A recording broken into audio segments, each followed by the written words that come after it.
Poderoso aquilo que o pastor Naor ministrou em nossos corações, e eu creio que hoje será mais ainda, amém? Vai ser poderoso. Minha filhinha de 3 anos chegou para o pastor e falou ontem: foi muito poderoso, a Dedé. E eu creio que todos nós falaremos isso, hoje será mais poderoso, amém? Você tem coisas boas para profetizar na vida do pastor Naor? Estenda suas mãos para cá, vamos orar por ele e por essa palavra em nome de Jesus. Pai, em nome de Jesus, nós queremos te agradecer pela vida do seu filho, que aqui está, Senhor, para trazer uma palavra poderosa em nossos corações. Pai, declaramos a Deus que essa palavra será viva e eficaz, será como uma espada de 2 gumes, separando a alma do espírito. Senhor, fala conosco, usa a vida do seu filho, que cada palavra seja do trono, e que possamos, ó Deus, receber algo que o Senhor tem preparado, uma porção dobrada, uma porção, Senhor, que vai ser sobrenatural em nossas vidas, em nome de Jesus, amém. Aleluia, bom dia, queridos irmãos, a graça e a paz do Senhor esteja no seu coração. Quem já orou em línguas hoje? Aleluia, glória a Deus. Eu não vou perguntar quem orou 10.000 palavras, não.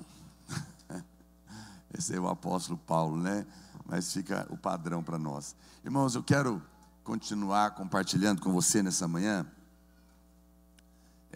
algo que está, de uma certa maneira, ligada com o que nós colocamos ontem para os irmãos, porque Deus tem ministrado isso ao nosso coração. Nós vivemos uma época e nós sempre temos que discernir o tempo que nós estamos vivendo, para não sermos levados pela correnteza do mundo, que sempre quer fazer uma pressão na vida da igreja. O diabo trabalha sempre de fora para dentro.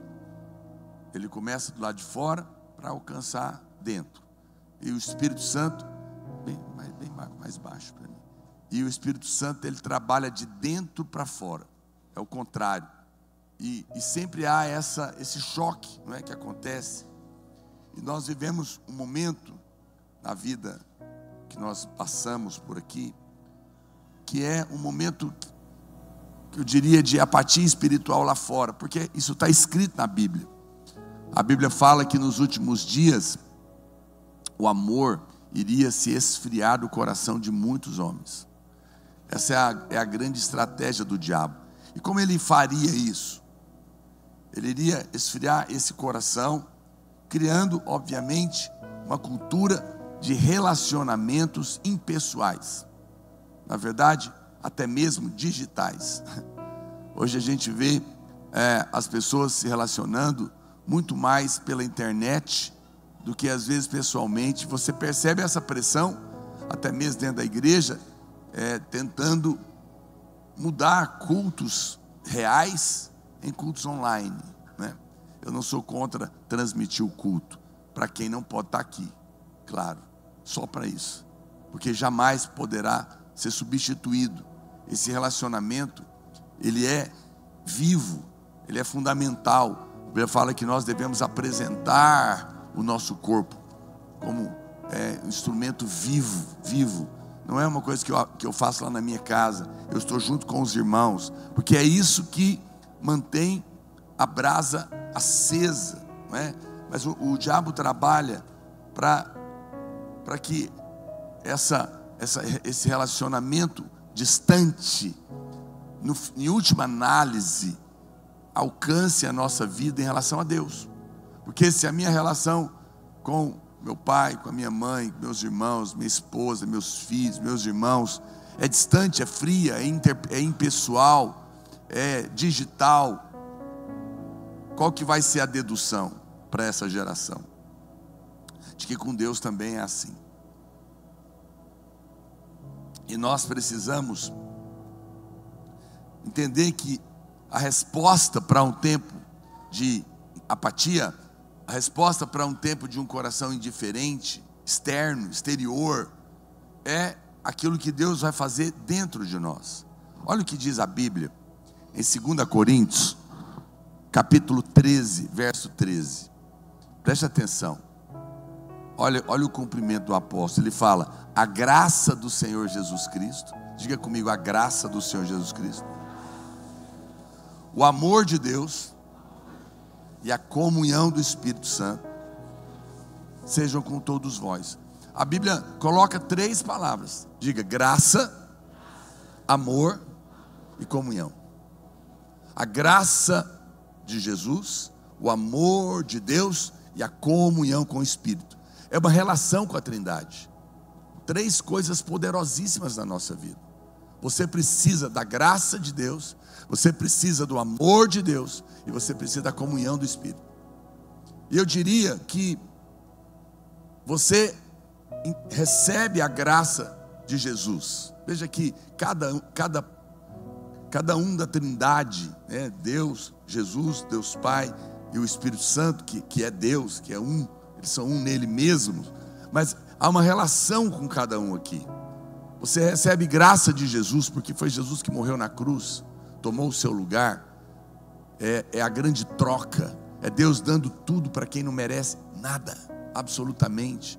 É Deus te amando ao máximo, independente do que você faz ou deixa de fazer. É Ele te amando ao ponto de te chamar filho, e de fato somos filhos. É Deus dizendo que prova o seu amor para conosco, pelo fato de ter Cristo morrido por nós, quando nós ainda éramos pecadores, distantes. É muita graça, o favor de Deus. Outro dia eu estava pensando nisso, fui tomado de gratidão no meu coração. Esse versículo para mim, ele é muito poderoso. Ele diz: vede que grande amor nos tem concedido o Pai, ao ponto de sermos chamados filhos de Deus. E de fato somos filhos. Às vezes nós não temos noção do que significa ser filho de alguém, ser filho de Deus. Se o seu pai é alguém influente, se o seu pai é alguém que tem autoridade, tem poder para abrir portas, os filhos vão usufruir de tudo aquilo. Mas quando nós somos filhos de Deus, puxa vida, quem poderá ser contra nós? O que poderá nos resistir? Qual porta poderá permanecer fechada? Que pai, nós temos um pai muito incrível, poderoso, e a Bíblia revela essa verdade. Então você vê que, por um lado, nós temos uma relação de graça com o Senhor Jesus, de troca, e eu não preciso mais viver tentando merecer coisa alguma. Eu não preciso mais me esforçar para trocar algo com Jesus. Como eu disse, você não precisa ser alguém que não erra para poder merecer o poder de Deus na sua vida, ser usado por Deus para receber uma cura, um milagre, um favor, porque tudo isso é a graça que Jesus dispensa. A Bíblia fala que aquele que não negou seu próprio filho, antes por todos nós o entregou, porventura não nos dará graciosamente com ele todas as coisas? O argumento é poderoso. Ele está dizendo: se eu dei Jesus, que é o máximo, o que eu te negaria de graça? Quando eu te dei Jesus para te salvar, você ainda era inimigo, você estava distante, porque agora, sendo filho, eu vou te negar alguma coisa. Se eu te dei Jesus, vou te negar uma casa, vou te negar um carro, vou te negar a saúde, vou te negar a alegria. Não faz sentido. Quem deu tudo não vai negar outras coisas menores. Quem está me entendendo aqui?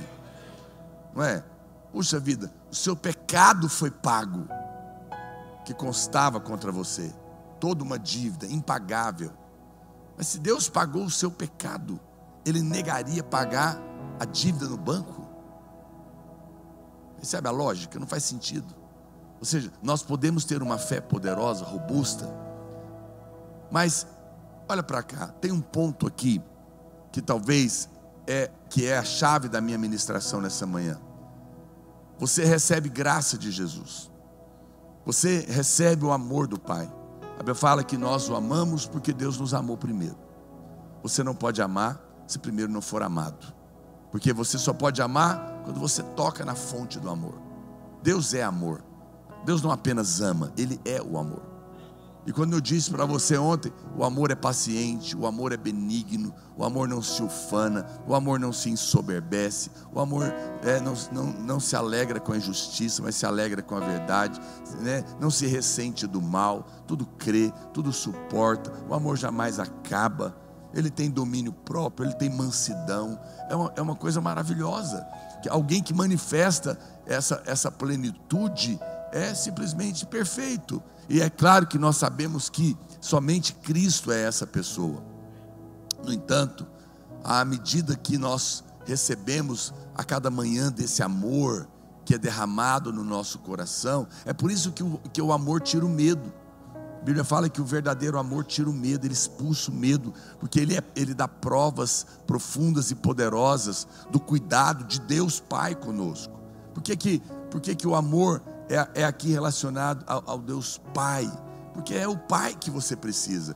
É por isso que o apóstolo diz que nós não recebemos o espírito de escravidão para viver outra vez atemorizados, mas recebemos o espírito de filiação, baseado no qual nós clamamos: Abba, Abba. Por que eu não recebi o espírito do escravo? Porque o espírito do escravo é o mesmo espírito do órfão.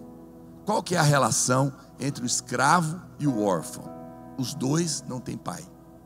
Nem o escravo tem pai e nem o órfão. Eles não têm ninguém por eles. Não ter pai é um impacto muito violento na vida de qualquer ser humano.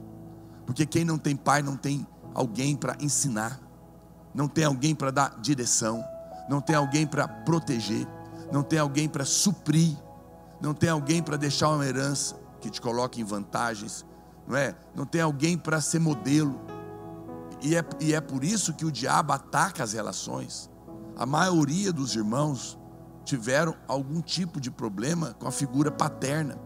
Geralmente é a figura do pai que vai embora, que trai a esposa, que deixa a família, que às vezes usa de ignorância e violência e afeta a relação. Porque se a sua relação com o seu pai terreno é ruim, você vai ter uma certa dificuldade para depois se relacionar com Deus, porque você tem uma tendência a transmitir a sua relação paterna, natural, para a relação espiritual com Deus Pai.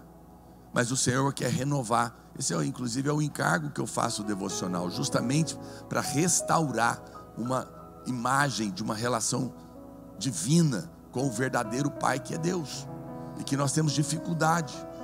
Se você, ao orar, ainda não consegue chamar Deus de Pai, Paizinho, Papai, você ainda precisa avançar nessa revelação. Tem pessoas que eles vão orar, eles não conseguem chamar Deus de Pai. Eles chamam de tudo, menos Pai. Não conseguem ter essa intimidade, essa revelação, porque nunca tiveram antes. Mas Deus quer te ensinar ela. E essa é uma relação de amor. O amor é que encobre multidões de pecados. É o amor que não desiste de você, não é? É o amor que tem o poder de te levantar, te renovar. Todos nós dependemos de ser amado. Dependemos. Você precisa todas as manhãs lembrar disso. Você quer ver a prova do amor do Pai?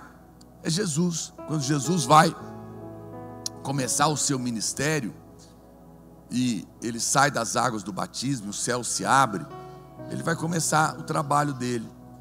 O Pai vai falar para ele, mas o Pai não dá nenhuma ordem para ele. Jesus não recebeu de Deus Pai nenhuma ordem. A primeira palavra que ele ouviu não é: expulse os demônios, cure os enfermos, abra igrejas, levante pastores. Não. Ele disse: esse é meu filho amado, em quem eu tenho todo o meu prazer.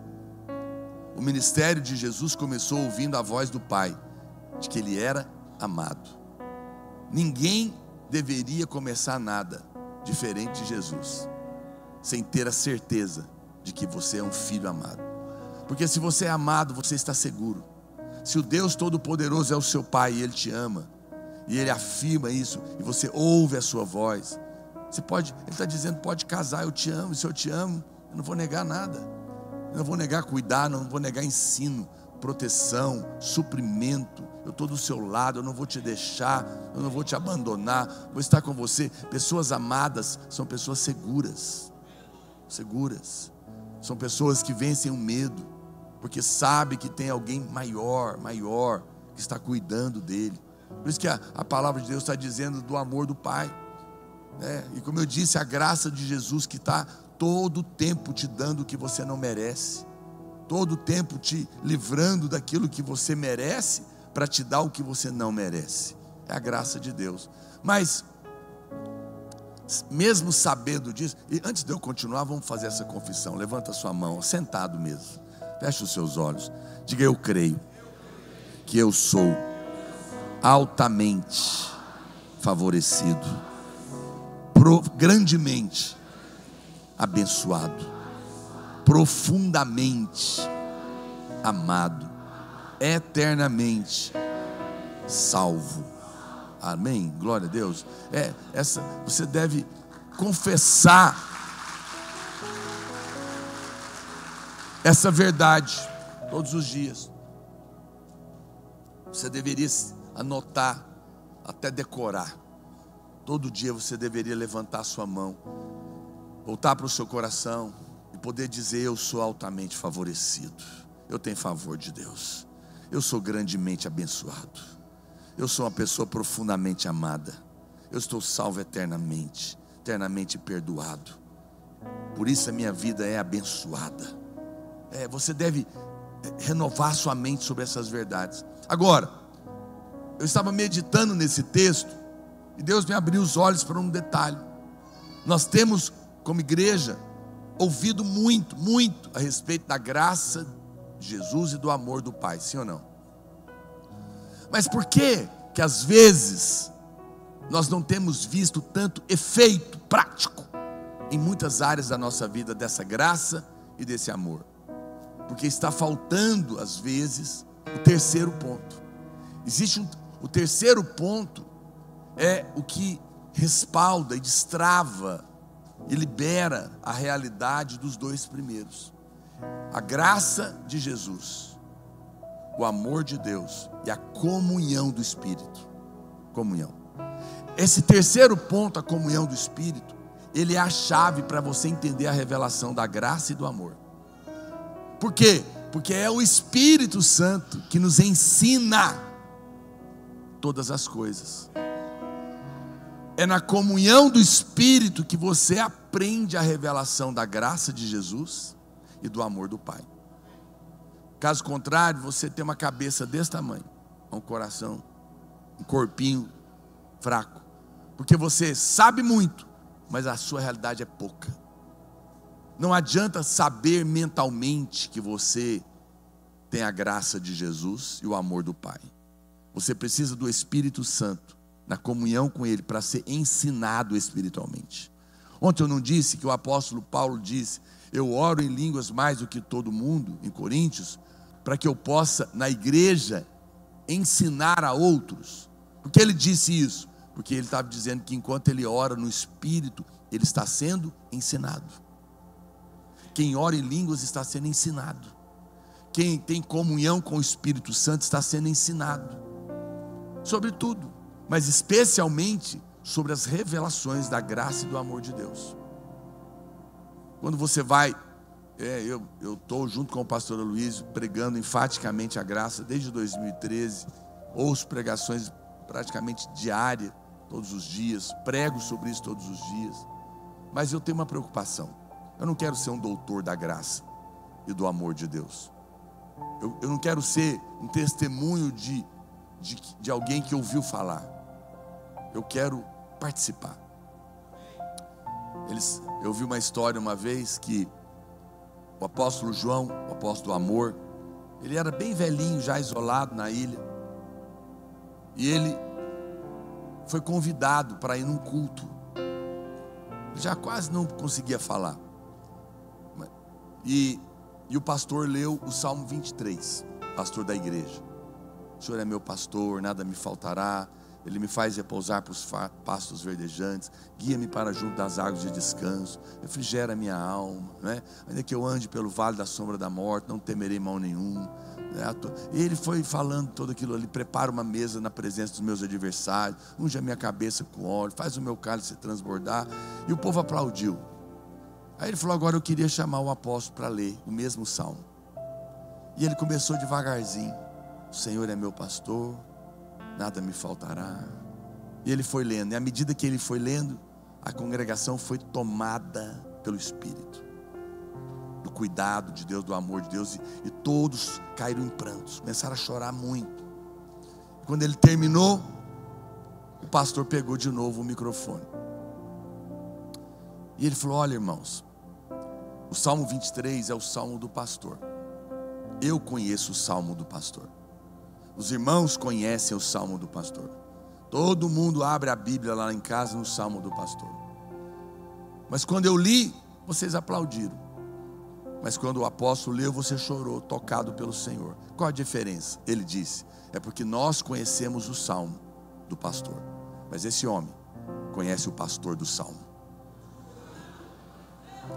Eu não quero estar entre aqueles que conhecem sobre a graça. Pastor Alex, não quero ser professor da graça, não quero ser professor do amor. Eu quero conhecer o Deus da graça, o Deus do amor. Eu não quero ser uma testemunha de alguém que ouviu falar. Eu quero ser uma testemunha de alguém que está experimentando. Você sabe, tem gente que não sabe nada da graça e do amor de Deus, nunca nem ouviram falar, estão ainda cegos na lei. Outros irmãos já ouviram falar, alguns já conseguem falar, outros são professores da lei da graça, dominam o assunto. Muito bom, mas o que o Senhor quer é que você seja dominado por ela. O que você domina, você ainda pode soltar, mas aquilo que ganhou o seu coração, você já não escapa mais. E o meu encargo nessa manhã é tirar você do conhecimento para a experiência. É tirar você de saber que você tem a graça de Deus e o amor do Pai, e na comunhão do Espírito poder experimentar graça de verdade na sua casa, no seu casamento, poder provar do amor de Deus que tira o medo, que remove o medo. Você sabe que a exortação que tem lá em Apocalipse para a igreja, se eu não me engano, de Éfeso ou de Laodiceia, não me lembro mais, acho que é de Éfeso. Ele fala: olha, conheça as suas obras, vocês têm muita coisa. Ele fala: mas eu tenho uma coisa contra vocês: vocês perderam o primeiro amor. Não é? Vocês perderam o primeiro amor. Vocês estão trabalhando muito, fazendo muito, isso é legal, mas vocês perderam o primeiro amor. Muitas pessoas acham que o primeiro amor é o amor do novo convertido. É verdade, pode colocar nessa conta também, né? Apesar que eu detestava quando eu era novo convertido, eu achava tão inconveniente os crentes velhos que chegavam para mim, porque é claro, o primeiro amor do novo convertido, às vezes ele é desequilibrado mesmo. Eu deitava debaixo do banco, eu chorava, eu rolava, e aleluia, é um momento precioso. Mas o fato dele ser desequilibrado não significa que ele é passageiro ou tenha que ser. Então as pessoas diziam para mim: não, isso aí é o primeiro amor, vai passar. Eu me entristecia com essa conversa, nunca aceitei isso. E depois eu entendi que eles estavam errados. O primeiro amor, claro, de alguém que nasce de novo, ele tem uma experiência poderosíssima com esse amor, e ele fica embriagado mesmo, mas não é necessário perder ele apenas vai amadurecer, mas não precisa perder. É por isso que a igreja está sendo repreendida lá em Apocalipse. Agora, quando você compara a palavra primeiro amor dessa repreensão, você tem que voltar na Bíblia e procurar outros versículos que também falam do primeiro amor. E a palavra grega para primeiro, nesse contexto de ter perdido o primeiro amor, é a mesma de 1 João 4. Não foste vós que me amastes, eu vos amei primeiro. Então, o que é o primeiro amor? O primeiro amor não é o amor do novo convertido, é o amor de Deus por você. Então agora eu vou ler Apocalipse de novo. Ele fala: vocês são uma igreja muito ativa, mas eu tenho uma coisa contra: vocês esqueceram que são amados. É isso que ele está dizendo. Esquecer o primeiro amor é esquecer que é amado. É acordar de manhã e falar: por que eu estou com medo? Eu sou amado. Por que eu estou com medo do amanhã? Eu sou amado. Por que eu estou com medo do diagnóstico? Eu sou amado. Por que eu estou com medo de me faltar alguma coisa? Eu sou amado. Por Porque eu estou com medo de não conseguir restaurar o que foi destruído. Eu sou amado. Porque eu estou com medo de não me livrar dos fantasmas do meu passado, da depressão, do pânico, da angústia. Eu sou amado. Porque eu estou com medo de não conseguir cuidar da minha família. Eu sou amado. E se Ele me ama, Ele não nega nada. Percebe? É uma verdade, é uma revelação. O problema é que não adianta ficar tentando entender isso. Não adianta, eu posso ler livros, e isso é bom, me ajuda, mas eu posso fazer cursos, ouvir pregações, mas tem um momento que você precisa deixar o Espírito Santo, a comunhão do Espírito, é que vai ensinar, por revelação e experiência, a graça e a comunhão, o amor de Deus. Essa é uma verdade tão poderosa, e essa é a resposta para esse momento apático. O mundo caminha para um coração frio, relações distantes, relacionamentos. Eu saio com a minha mulher para jantar, eu não fico julgando ninguém, tá bom? Não é esse o meu espírito, mas você acaba vendo situações. Eu sou capaz de ver casais que saem para jantar, estão na mesa, eles ficam meia hora sentados, cada um mexendo no celular, mas não conversa. Eles saíram para jantar juntos, com marido e mulher, e ficam cada um olhando no seu celular. Falei, puxa vida, já tem meia hora que aquele casal não conversa um com o outro, não falam nada um para o outro, não faz uma declaração, estão isolados na internet e nem percebem, porque o diabo está fazendo isso. Na minha casa, na hora do almoço, todo mundo é proibido de mexer em celular, porque na nossa mesa nós vamos conversar, nós vamos olhar um para o outro, momentos sagrados. Eu prezo pelo relacionamento. Todos os anos eu viajo de férias, uma parte das férias eu viajo com meus filhos, e todos nós juntos, mas a outra parte só eu e a minha mulher, porque eu tenho que cultivar o relacionamento. Preciso estar sozinho com ela, desconectado, nem que for para ficar olhando para a cara dela calado, porque o amor também pode ficar em silêncio, olhando um para o outro, contemplando um ao outro. Não tem que conversar o tempo inteiro, mas eu preciso estar ali. É nessa relação que o coração é aquecido. Por que a Bíblia fala? Veja, você percebe que a relação com o Espírito Santo, ela é totalmente uma relação de comunhão. Olha o que a Bíblia fala sobre o Espírito Santo. Ela fala assim, ó, não resista ao Espírito Santo. Não resiste. Não fica com o coração fechado para Ele.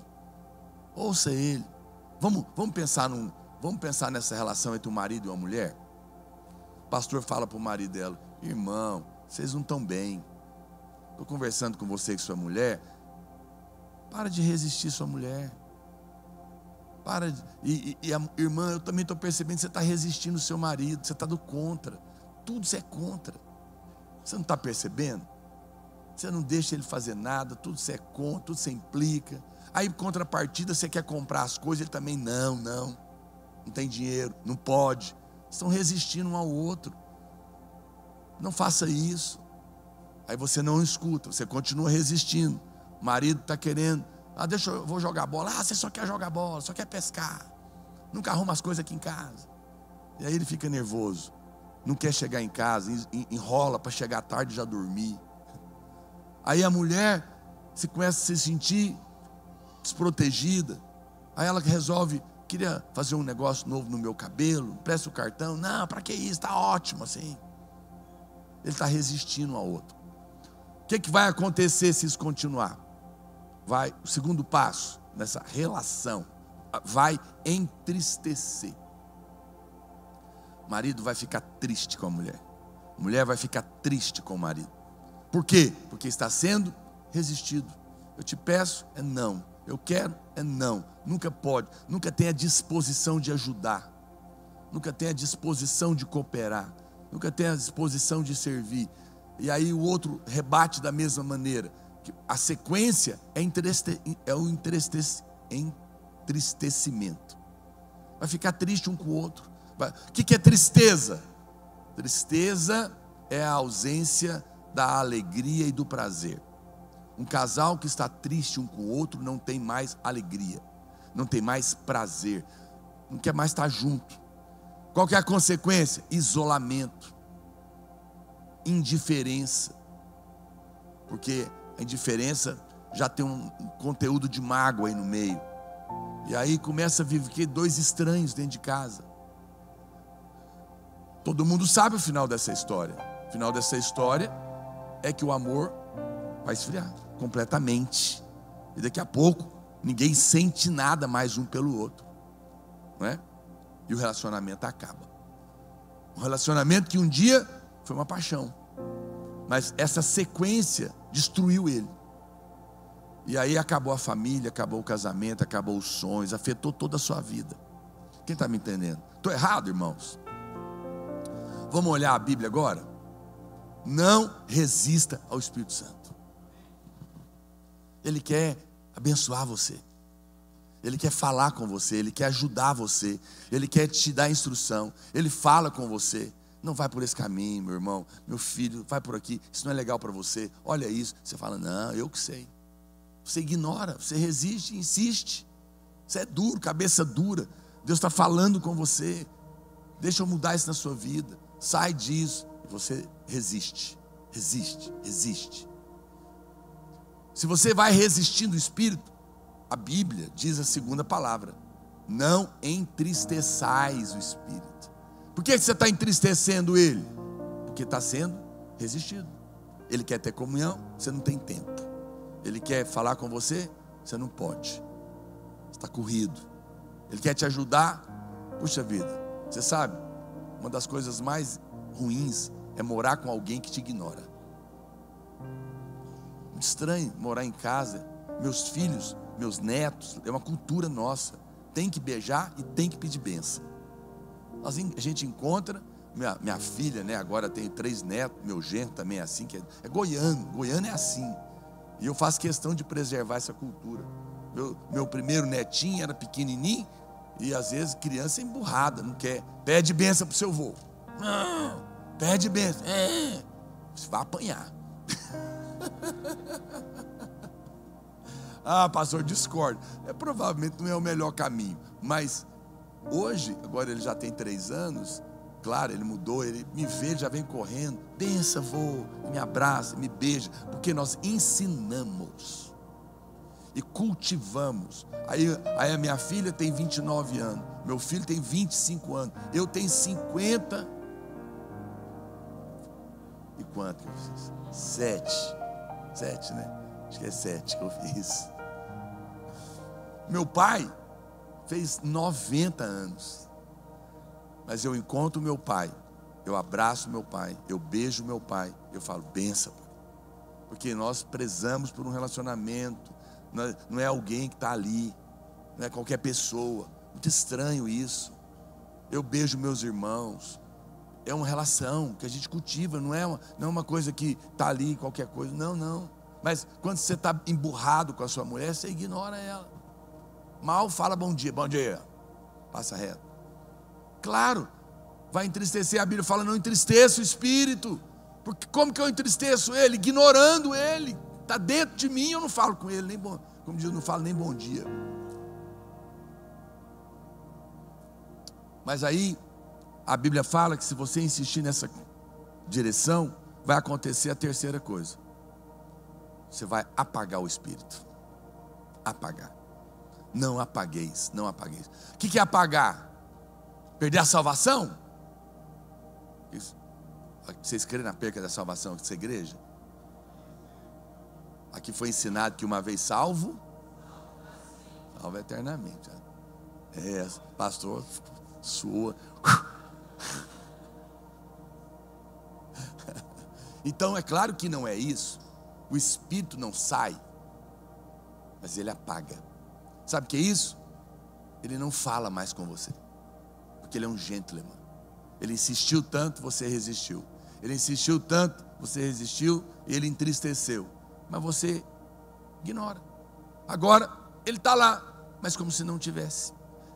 Apagar significa não tem efeito.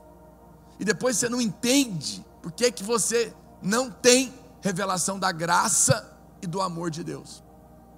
Porque quem te ensina isso, quem faz isso fluir, dar start na realidade da graça e do amor, é o Espírito. Mas se você não tiver a comunhão do Espírito, vai faltar favor na sua vida. Eu não estou aqui para te condenar, eu estou te ensinando. Olha para cá, se tem uma área da sua vida que está ruim, é porque está faltando favor, graça. Graça é Deus dando tudo para quem não merece nada. Pastor, minha vida financeira não rompe, meu casamento está ruim, meu trabalho não está legal, minhas emoções estão ruins, está faltando graça. Seja humilde, para de procurar culpado. É o Brasil, é o governo, faz o L, é o meu patrão, é não sei quem. Para com essa bobagem. Para de procurar culpado para o seu fracasso. Seja humilde, ajoelhe, fala: Deus, está faltando graça na minha vida, não consigo resolver isso aqui. Não, é porque eu não tenho habilidade para mexer com dinheiro. Talvez, mas o Espírito Santo tem. Se você receber graça, você vai receber capacidade. Eu estou sentindo tão angustiado, eu estou com medo, eu estou desanimado, estou debaixo de ansiedade, daqui a pouco com depressão. Não se condene, mas está faltando amor. Só que não está faltando o amor de Deus, está faltando a revelação, porque o amor já foi derramado. O que eu tenho que fazer? Ativar a graça, ativar o amor. Quem está comigo aqui? Estou te ensinando a ativar, ligar o que já é seu. Você já tem um carro maravilhoso, está andando a pé, só porque não sabe ligar.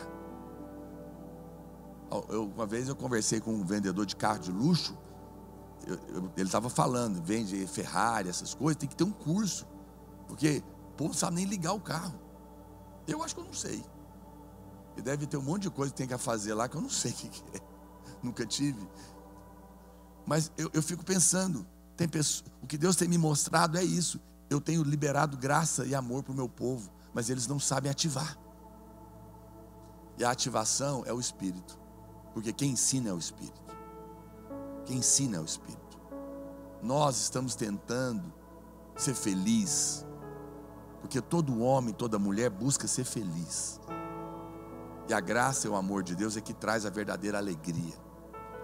O que é o reino de Deus? Justiça, paz e alegria. Alegria no Espírito. Na minha concepção é uma escada. Você pisa no degrau da justiça de Cristo. O que é a justiça de Cristo? É a graça de Deus. A justiça de Cristo é a troca, é Deus assumindo o seu lugar, te perdoando, pagando os seus pecados e dando para você a aprovação divina. Ele veste você. Esse é o primeiro degrau. Quando você pisa na revelação da justiça, ou seja, eu estou perdoado, salvo, amado e aprovado. Essa é a justiça de Cristo. Quando eu piso nela e tenho a revelação, ela me leva para o segundo degrau. Quem está sem culpa, sem dívida, bem com Deus, aprovado diante de Deus, vai ter o quê? Angústia? Não, ele vai pisar no segundo degrau, vai estar em paz. O que é ausência de paz? É presença de culpa, é presença de condenação, presença de dívida. Está faltando alguma coisa. Mas se eu tenho a revelação da justiça, eu subo para a paz. Quando eu subo para esse lugar e permaneço nele, em algum momento, o que eu vou ter? Alegria, plenitude, satisfação. Minha vida vai valer a pena de ser vivida. Vida abundante, reino de Deus. Então veja que a alegria do reino, que é o último estágio, é onde Deus quer que você vive. E a alegria não significa a ausência de problemas, mas é que apesar dos problemas tenha bom ânimo, porque os outros dois degraus te garantem. É nesse momento que você pode usufruir do último e mais alto degrau do reino de Deus, a justiça de Cristo, que é fruto da revelação do amor, não é? E da paz, da justiça de Cristo, da graça de Deus. Mas ela é ativada na comunhão do Espírito. O problema é que quando você tenta buscar preenchimento de alegria sem passar por esse caminho, é frustrante, né? a Bíblia relata uma história, aqui em Mateus, capítulo 6, verso 25. Não, desculpa, não é esse não. Deixa eu ver aqui. É em João que eu quero ler com você. A palavra de Deus nos mostra em João, capítulo 4, verso 4, uma história muito conhecida. A mulher de Jesus conversando com a mulher samaritana. Olha o que diz, acompanha. E era-lhe necessário atravessar a província de Samaria. Chegou, pois, a uma cidade samaritana chamada Sicar. Guarde o nome dessa cidade, Sicar. Perto das terras de Jacó, que Jacó dera a seu filho José. Estava ali a fonte de Jacó. Cansado da viagem, assentara-se Jesus junto à fonte, por volta da hora sexta. Nisto, veio uma mulher samaritana tirar água. Disse-lhe Jesus: dá-me de beber, pois seus discípulos tinham ido à cidade para comprar alimentos. Então lhe disse a mulher samaritana: como sendo tu judeu, pede de beber a mim, que sou mulher samaritana? Porque os judeus não se dão com os samaritanos. Replicou-lhe Jesus: se você conheceras o dom de Deus, e quem é que te pede, dá-me de beber, tu lhe pedirias, e ele te daria água viva. Respondeu-lhe ela: Senhor, tu não tens com que tirar, e o poço é fundo. Onde, pois, tem a água viva? És tu, porventura, maior do que Jacó, o nosso pai, que deu o poço, do qual ele mesmo bebeu, e assim seus filhos e seu gado? Afirmou-lhe Jesus: quem beber desta água tornará a ter sede. Aquele que, porém, que beber da água que eu lhe der, nunca mais terá sede. Pelo contrário, a água que eu lhe der será nele uma fonte a jorrar para a vida eterna. Disse-lhe a mulher: Senhor, dá-me dessa água. Que hoje seja essa a nossa oração. Dá-me dessa água, para que eu não mais tenha sede, nem precise aqui voltar. Deixa eu continuar lendo aqui, peraí, que eu anotei em outro lugar. João capítulo. Olha o que diz ainda. A conversa continua um pouco mais. Disse-lhe Jesus: vai, chama seu marido e vem aqui. Ao que lhe respondeu a mulher: mas eu não tenho marido. Replicou-lhe Jesus: bem disseste, não tem marido, porque 5 maridos já tiveste, e este que agora você tem não é seu. Disseste com verdade. Senhor, disse-lhe a mulher, eu vejo que tu és profeta. Nossos pais adoravam neste monte, vós entretanto dizeis que em Jerusalém é o lugar onde se deve adorar. Disse Jesus: mulher, podes crer-me que a hora vem, quando nem neste monte, nem em Jerusalém adorareis o Pai. Vós adorais o que não conheceis, nós adoramos o que conhecemos, porque a salvação vem dos judeus. Mas vem a hora, e já chegou, em que os verdadeiros adoradores adorarão o Pai em espírito e em verdade, porque são estes que o Pai procura para seus adoradores. E ele continua relatando com ela, e se revela a ela, no verso 25, disse-lhe Jesus: eu sou o que falo contigo. E nesse ponto chegaram os discípulos, ficaram admirados de que estivera falando com uma mulher. Todavia nenhum lhe disse: que perguntas? Ou por que falas com ela? Quanto à mulher, ela deixou o seu cântaro e foi à cidade, e disse àqueles homens: vinde comigo e vede um homem que me diz tudo quanto tenho feito. Será este porventura o Cristo? Saíram, pois, à cidade e vieram ter com ele. Nesse íntere, os discípulos lhe rogaram, dizendo: mestre, come. Mas eles lhe disse: uma comida eu tenho para comer, que vós não conheceis. Que coisa, né? E a Bíblia fala da ceifa que estava acontecendo ali. É uma história muito bonita, de Jesus com uma mulher que já tinha ali 5 maridos, estava no 6º, e aquele não era o seu marido. Queria só te mostrar algumas coisas preciosas do desejo do coração de Deus, ter comunhão conosco no Espírito, para ativar a graça e o amor. Em primeiro lugar, é que a Bíblia fala que Jesus tinha que passar lá. Viu o que eu li? Era-lhe necessário passar por Samaria. Mas na verdade não era. Geograficamente não era. Porque aonde Jesus estava, para onde ele estava indo, passar por Samaria era mais longe. Não era o melhor caminho. Então ele não precisou passar por lá por uma questão natural, geográfica. Segundo lugar, ele não deveria ir em Samaria, porque ele era judeu. E o texto é claro: judeus não entram na terra de samaritano. Samaritano era judeu misturado com outras raças, ficaram impuros e eram malditos. Então o judeu não ia lá. Então Jesus também não foi lá por uma questão religiosa, porque por uma questão religiosa ele não podia ir. Quem está comigo? Ele não foi por uma questão geográfica, ele não foi por uma questão religiosa. Porque ele foi? Certamente porque o Espírito moveu ele. E ele vai. E a Bíblia faz questão de falar o nome da cidade. A cidade se chama Sicar. Diga comigo, Sicar. Sicar no original grego significa bêbado. Bêbado. Jesus, guiado pelo Espírito, vai à terra dos bêbados para oferecer uma bebida que eles não conheciam. Por que você acha que chamava terra do bêbado?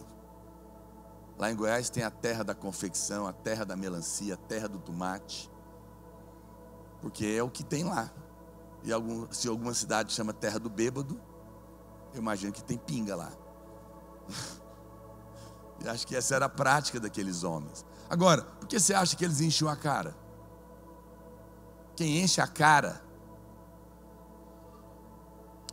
antes de você condenar um bêbado, tenha compaixão. Porque quem está enchendo a cara está tentando só preencher a vida. Só que ele não sabe que preenche, não preenche. Jesus vai lá porque ele sabia que havia naquela cidade um povo vazio, que estava tentando ser feliz, tentando preencher a vida. Mas a bebida que eles estavam bebendo nunca poderia realmente preencher a vida deles. Eles eram pessoas que se embriagavam, mas com a bebida errada. Jesus vai oferecer a água viva, que também é o vinho novo, que traz uma embriaguez sem ressaca, né? Porque quando você está cheio do Espírito, quando você está tomado pelo Espírito, é como alguém que tomou um pouco mais de vinho. Já viu? A bochecha dele fica um pouco mais rosada, ele começa a rir, fica mais falante, corajoso. Só que depois cai na real. Mas o Espírito não. Pessoas cheias do Espírito, elas ganham outra cor. Elas se tornam mais alegres. Elas falam mais com ousadia, criam coragem, porque é isso que o Espírito Santo faz em nós. E o Senhor vai naquele lugar para se oferecer, para dar para eles uma outra bebida. Você sabe, João 14:20, Jesus fala para os discípulos: olha, naquele dia, vós conhecereis que eu estou no meu Pai, e vós em mim e eu em vós. E no capítulo 20, do verso 22, acontece isso, quando ele ressuscita e aparece para eles e sopra o Espírito Santo. E recebereis o Espírito Santo, ele diz. Recebereis o Espírito Santo naquele dia. E havendo dito isso, soprou e disse: recebei.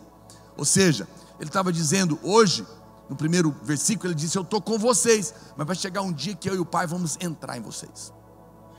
E aqui aconteceu pelo Espírito. O problema, no nosso caso, não é que nós não temos a bebida. Às vezes deixamos de beber. Não adianta eu ter uma bebida que eu não bebo, né?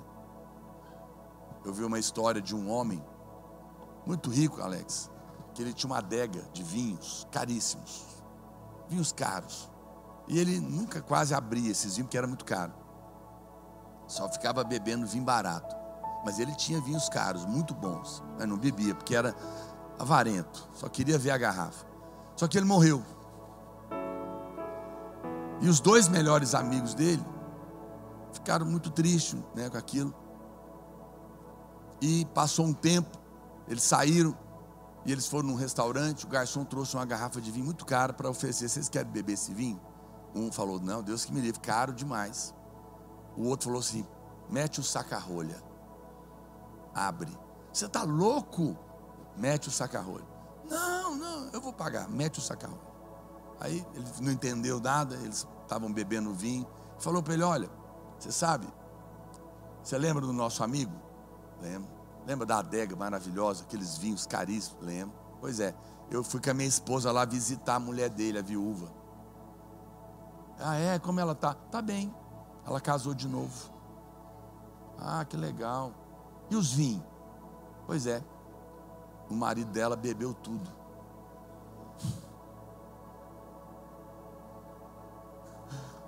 Ele ficou. Aí ele falou, mete o saca-rolha.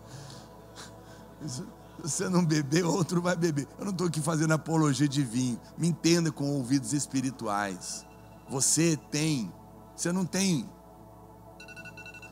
tem vinhos caros guardados, não. Você tem o vinho novo à sua disposição. É seu, porque outro vai beber.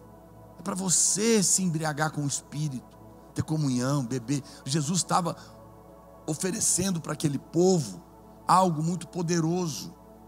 Agora, entenda uma coisa, ninguém pode beber calado.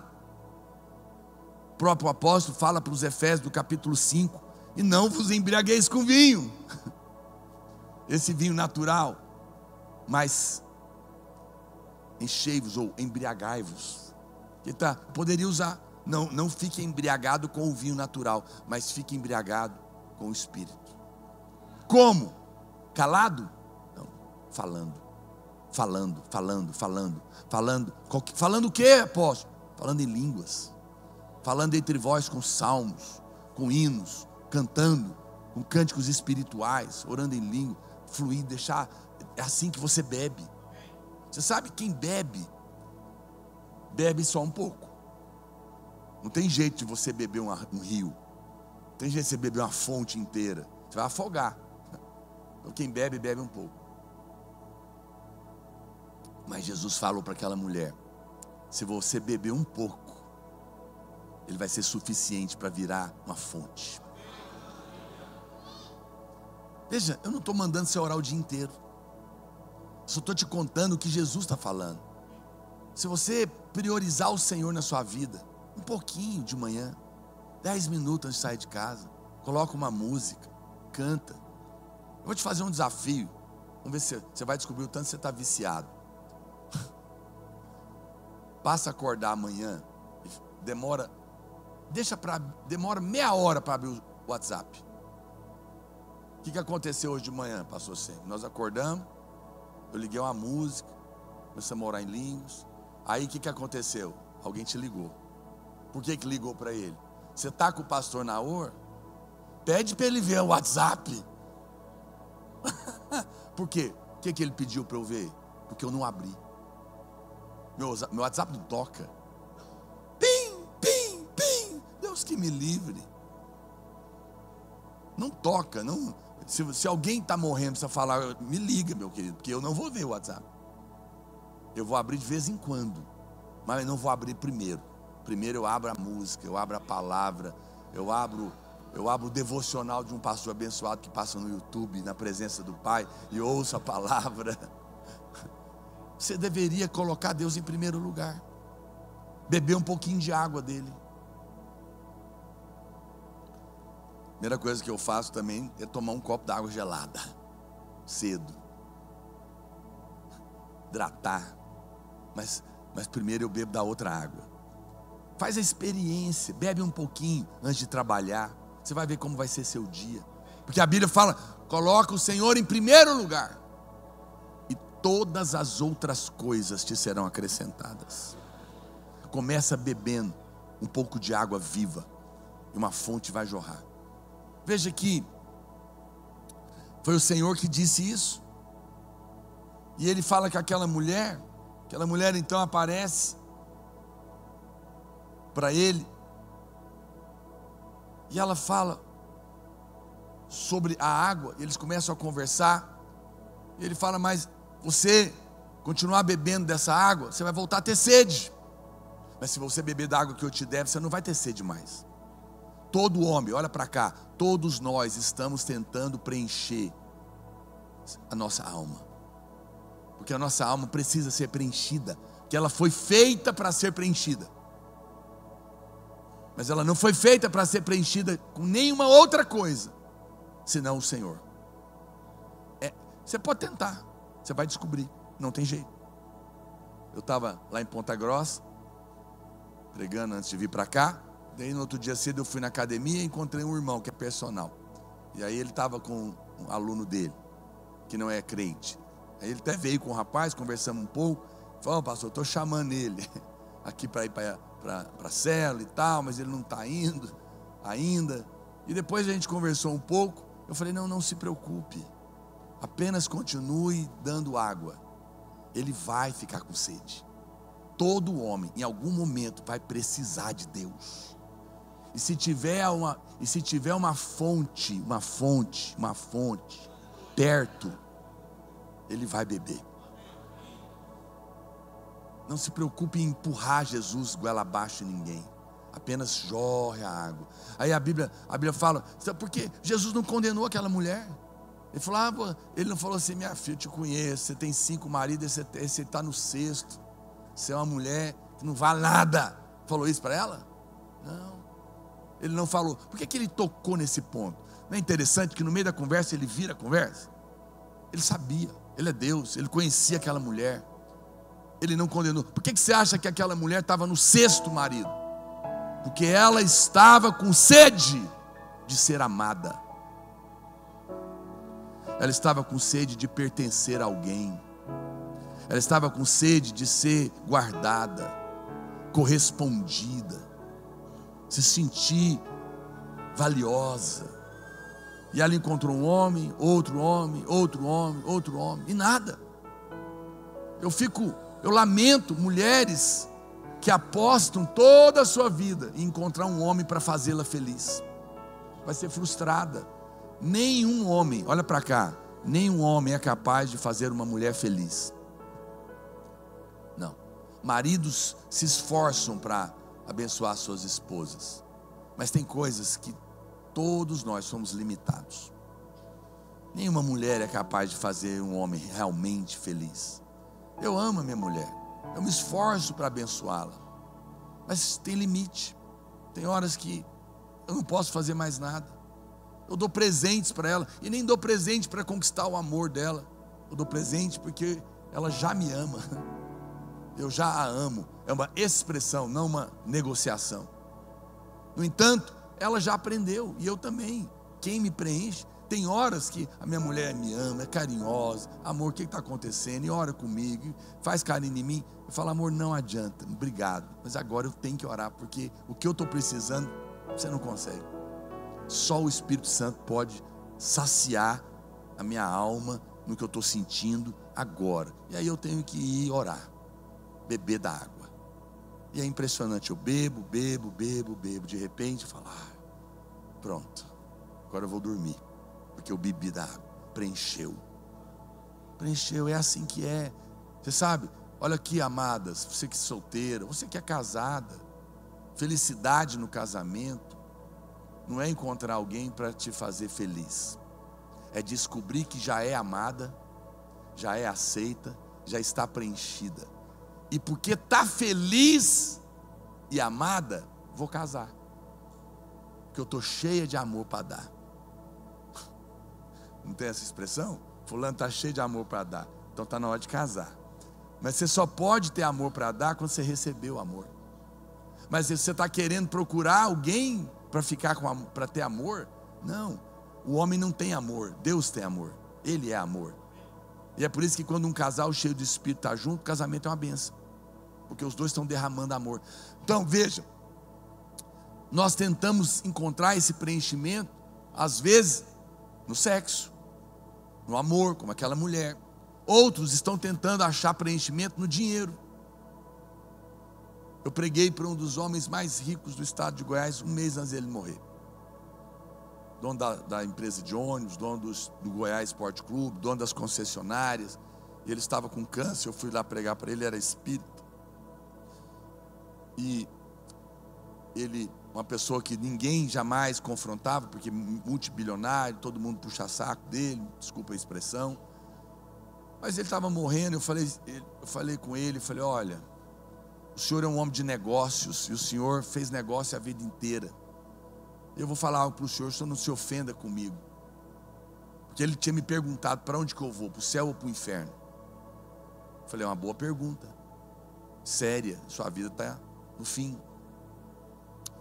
Eu falei, olha, então o senhor tem muito dinheiro, mas o senhor é muito pobre para comprar o céu. E Deus é muito rico para poder vender.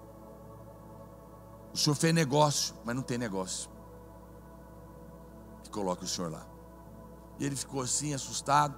Como que faz? Eu falei, tem uma outra palavrinha que o senhor também não conhece, não faz parte do seu vocabulário. De graça. Reconhecendo que você é um pecador, que você não merece ir para lá, que você está indo para o inferno, mas o amor de Deus te salva. E naquela hora ele, tocado pelo Espírito, aceitou Jesus. Nós oramos, ele quis, e ele é multibilionário. Aí ele falou para mim, pastor, a minha vida é uma miséria, eu sou um homem bilionário.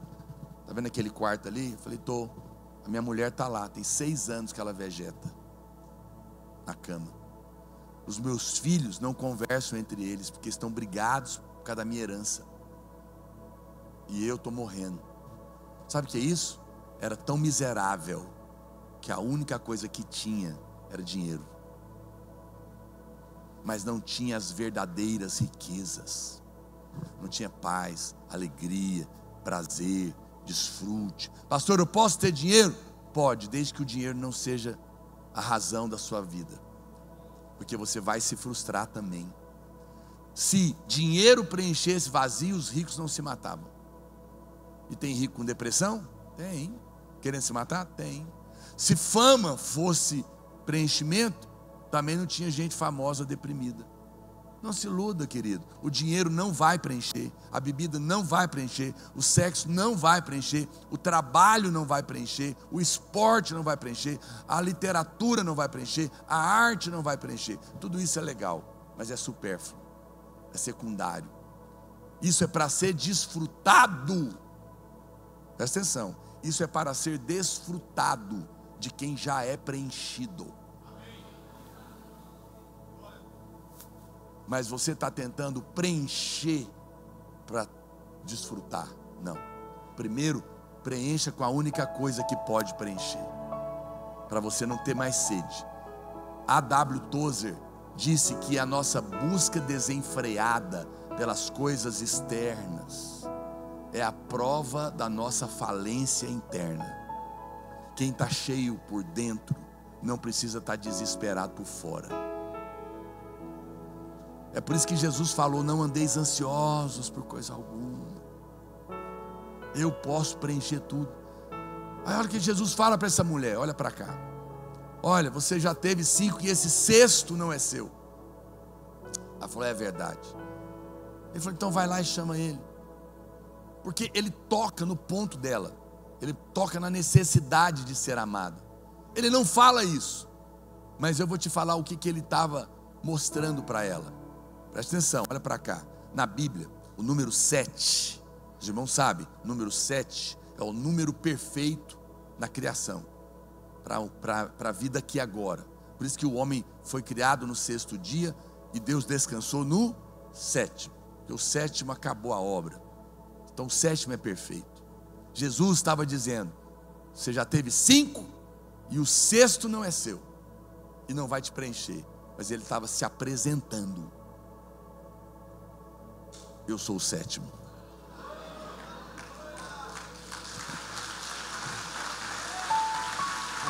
Eu sou o 7º. Todos nós precisamos de encontrar o 7º. Todos nós. Porque só o 7º homem pode te amar completamente.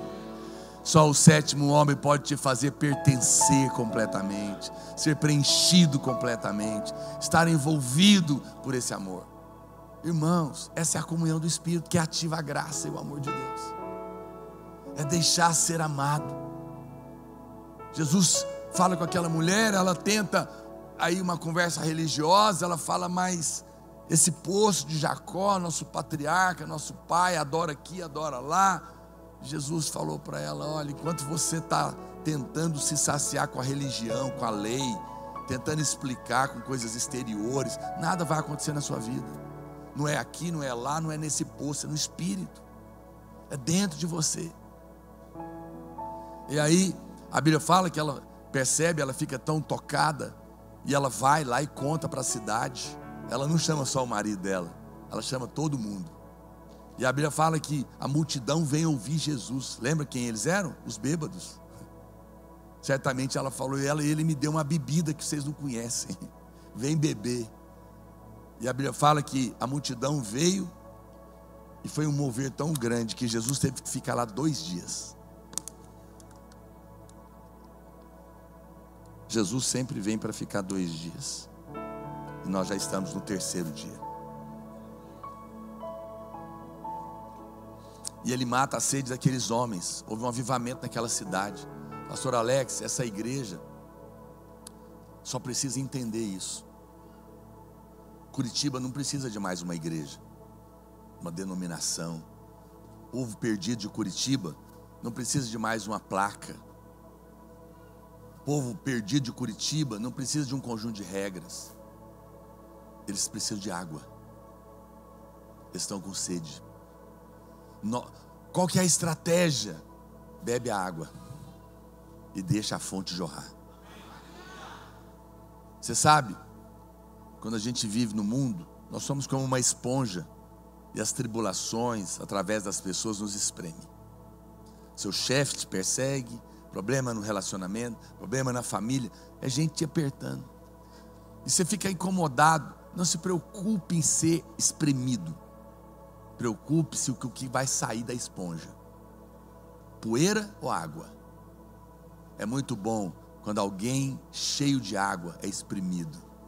Ele jorra água, ele transmite vida. E as pessoas estão tão sedentas que quando a água começar a jorrar de você, ela vai saciar você. Você vai ter vida que vale a pena ser vivida, mas ela vai derramar e as pessoas vão vir beber. A cidade vai vir. Por quê? Porque uma mulher que bebeu contou para eles. O que nós precisamos é contar para as pessoas: eu matei a minha sede, pode matar a sua também. Não é a religião.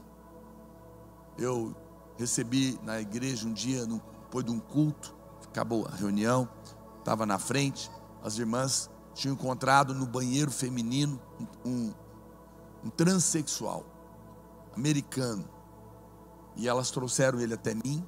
Ele falou para mim em inglês, ele falou: olha, eu sou transexual, eu operei, eu não tenho mais meus órgãos masculinos, e eu sou drogado, eu estou com depressão, minha vida está horrorosa, estou destruído. E eu estou aqui, e eu comecei a ouvir a rádio de vocês, e você pregar pelo Google Tradutor.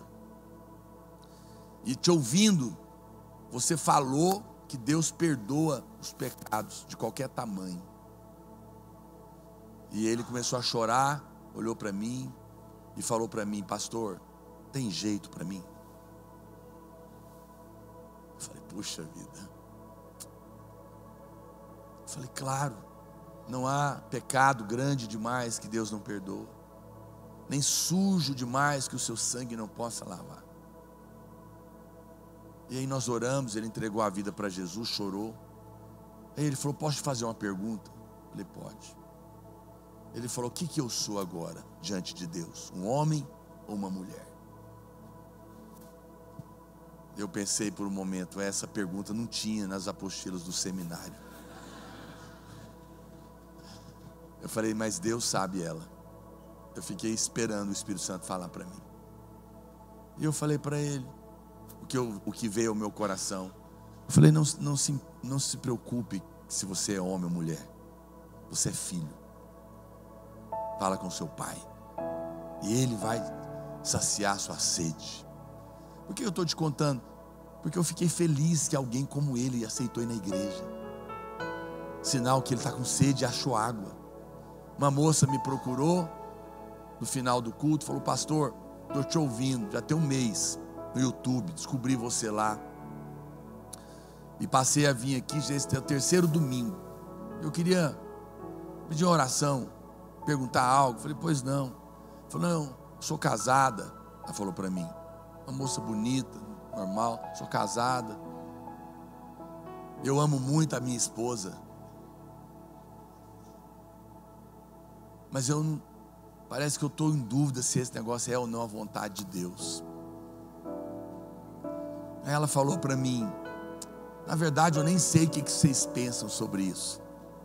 Ela sabe. Mas eu queria que o senhor me falasse. Eu pensei, se eu falar para ela, ela vai embora. Eu falei: não se preocupe com o que eu penso agora. Continua ouvindo, continua ouvindo e continua bebendo. Falei: segundo, você acredita que Deus ama você? Acredito. Acredita que Ele é bom? Sim. Pergunta para Ele se você deve continuar no relacionamento. Ele tem o melhor para você. Deixa o Espírito Santo fazer. Fico feliz porque ela sabe que está errada. Mas por que eu li num livro um dia, eu fiquei chocado, e é verdade, que alguém foi pregar para uma prostituta e convidou ela para ir para a igreja. Ela falou: não, muito obrigado, eu já tenho condenação demais na minha vida. Que não se diga isso sobre nós, que os pecadores se sintam à vontade nesse lugar, que se espalhe em Curitiba que aqui tem uma fonte de água que jorra, porque tem gente bebendo dessa água aqui diariamente. Para encerrar, a Bíblia diz que os discípulos chegaram com a comida, e Jesus falou o que para eles? Eu já comi. Como assim? Jesus falou: outra comida eu tenho para comer. Preste atenção. Outra comida eu tenho para comer que vocês não conhecem, que é fazer a vontade do meu Pai. Jesus já estava satisfeito. Como que ele começou a conversar com aquela mulher? Dá-me água. Ela achou que era a água do poço. E aí depois ele oferece a água dele. Quem chegou primeiro nesse encontro? A mulher ou Jesus? Vocês prestaram atenção no texto? Quando ela chegou, ele já estava lá. Todas as vezes que você quiser beber água, ele já vai estar lá te esperando. Ele chega primeiro. Agora, não é interessante que ele pede a água para ela? Sempre que houver um pecador sedento, haverá um Deus faminto. Jesus matou a sede daquela mulher, e ela matou a fome dele. Por isso que ele não quis comer a comida dos discípulos. O que mata a fome de Deus é você beber a água dele. Ele fica feliz e satisfeito em preencher você. E você vai ser preenchido quando você para estar com Ele. Eu quero estimular você. Volto a dizer, não é uma questão de obrigação. Um casal que se relaciona por obrigação nunca deveria se casar. Você tem que fazer por paixão. Mas a paixão é fruto de um relacionamento. Então eu não estou mandando você orar porque não é obrigado, mas eu estou te mostrando o benefício de você considerar, a passar a ter na prática um devocional na sua vida. A separar, não precisa prometer 1 hora não, comece com 15 minutos. 15 minutos. Leia um texto da Bíblia, coloca uma música e canta, ora em línguas, invoca o Espírito. Ele está dentro, você tem que aprender a beber. E nós bebemos invocando: Espírito Santo, oh meu amado Espírito, Senhor, eu quero beber do Senhor nessa manhã. E você começa ali a orar em línguas, cantar uma música, deixa o rio de Deus fluir. E à medida, beba o tanto que você quiser. Você quer beber 10 minutos, 15 minutos, meia hora, faça. Mas você vai descobrir que às vezes você está atrasado, sua agenda está cheia, e não dá tempo de gastar tempo com Deus. No final do dia, sua agenda vai ter continuado cheia, você não vai ter conseguido resolver tudo e vai ficar frustrado. Mas eu te faço um apelo: coloca Ele em primeiro lugar, e você vai ver a sua agenda ser resolvida, e ainda vai sobrar tempo, porque na presença de Deus o tempo é espiritual. Um dia vale 1000. Um dia nos seus átrios vale mais do que 1000 em qualquer outro lugar. Eu tenho um testemunho. Eu era vendedor, contei para vocês. Toda empresa de vendas tem um mês ruim, ou alguns. Quando dava no mês ruim, ninguém vendia. Aí o chefe chamava todo mundo nominalmente. Ele fazia uma roda: João, tá. Quando ele chegava em mim, falo isso na presença de Deus, que esse era o meu testemunho. Ele não tinha coragem de brigar, ainda faltavam uns 2, 3 dias para acabar o mês. Ele falava assim: o Naor, não vou falar nada não, porque ele reza o mês inteiro, e nos últimos dias Deus dá as máquinas para ele, porque sempre era assim. Nos dias maus, aí que Deus aparecia, porque no mês bom todo mundo vendia, mas no dia mau o Senhor manifestava a sua graça. Mas eu preciso dizer para você, eu tinha uma prática: todos os dias eu orava em casa 20 minutos, e depois eu ia para lá, que era mais 20 minutos de carro, eu ia adorando no carro. E muitas vezes eu fui tomado pelo Espírito dentro do carro. Eu chegava em prantos, eu tinha que parar até para enxugar ali, refazer, porque eu aprendi a praticar, a beber da água viva, e Deus então derramava a sua graça. Deus quer que você tenha a graça de Jesus, o amor de Deus, através da comunhão do Espírito. Fique de pé onde você está. Que nessa conferência a graça deixe de ser um ensinamento para você, passe a ser uma experiência. Que o Espírito Santo te leve a isso. Quando você ora então em línguas, quando você para estar com Deus, você vai começar a descobrir que os anseios do seu coração vão ser supridos. Pastor, eu não posso ter então dinheiro, casa, carro, comprar, vender, viajar e comer? Pode, é bênção. Deus quer que você desfrute, mas não aposte nisso a vida. Não fique achando que é isso, que se um dia eu tiver, vou ser feliz. Não, beba hoje. O que Apocalipse diz? Aquele que tem sede, venha e beba de graça a água da vida. Qual que é o preço? Sede. Quem tem sede, venha e beba. Esse é o preço. Se você tem sede, é por isso que o sal é nos oferecido, né? E é por isso que você também é o sal da terra, porque ele vai gerar sede no mundo, e você tem a água para oferecer. Se nessa manhã, por um instante, queria cantar uma canção, talvez do Espírito Santo com você, invocando a presença dele, e você pudesse não ficar condenado, mas falar: Senhor, eu não quero te resistir, não quero entristecer e muito menos te apagar. Restaura em mim a nossa comunhão.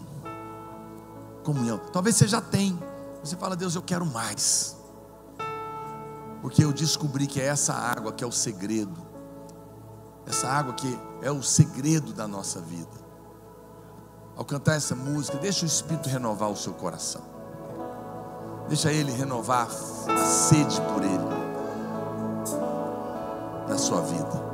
Se você quer sair do seu lugar, quer vir aqui para frente, tenha liberdade. Venha derramar o seu coração na presença dEle. Venha ser como aquela mulher que está bebendo da água no poço, aos pés do Senhor.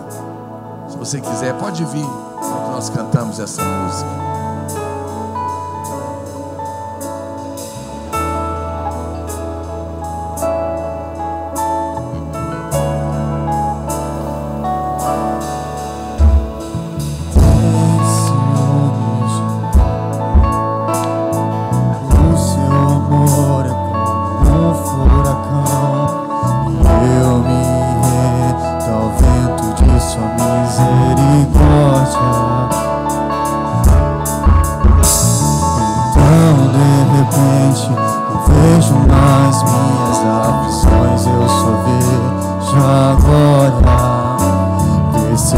quão maravilhoso Ele é e o tanto que Ele me quer. As suas mãos para Ele, diga.